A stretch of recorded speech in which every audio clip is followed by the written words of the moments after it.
Newt Gingrich with me now. All right, Mr. Speaker, Trump says Iran's new regime is asking for a ceasefire. He says he'll consider it once the strait is free and clear. Until then, we'll blast Iran into oblivion. Mr. Speaker, is this progress?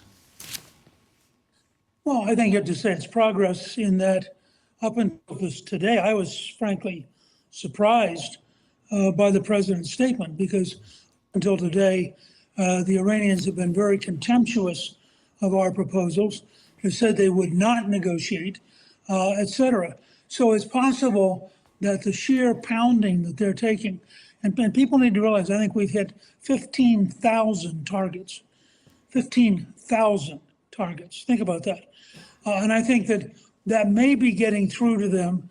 And you may have a faction now that's saying, look, you know, we got to find some way to stop this. I think Trump's position is pretty rational, which is you declare that the strait is open, you allow oil tankers to leave from the Gulf, and we'll consider it. But we are not going to have a truce while you have a stranglehold on 20% of the world's oil. I think that's actually a pretty smart position. Yeah.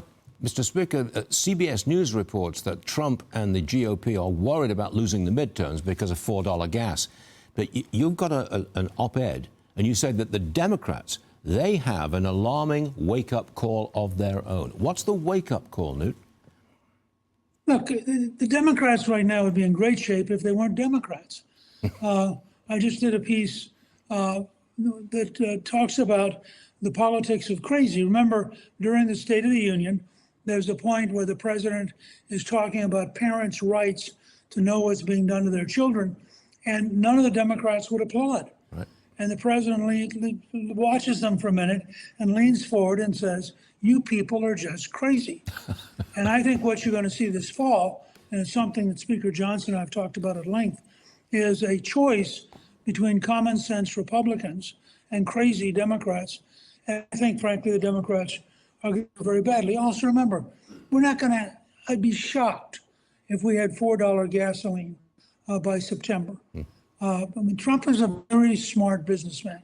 He knows, I think, very clearly that the big, beautiful bill last year is going to have an enormous impact on the economy. He knows that he's had commitments from many countries to invest in America.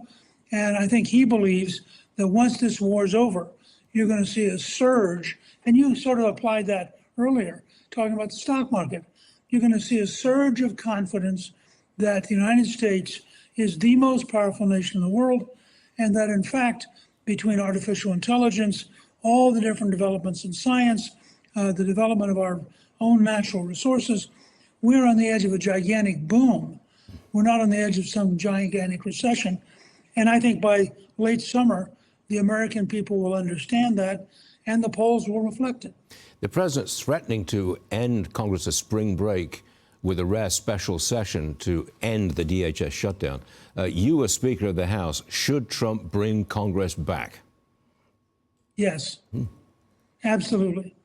I think the spectacle of Americans waiting in line because their politicians can't get their act together is a really bad. We're in our 250th birthday as a country. Yes. This is not what the founding fathers had in mind. Now, remember, they had some tough times. They spent 55 days in Philadelphia writing a constitution in secret.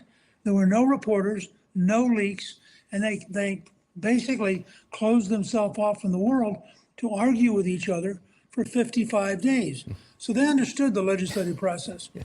But this most recent round, why the Senate would pass a bill without having gotten Speaker Johnson to agree to it is, I think, just malpractice.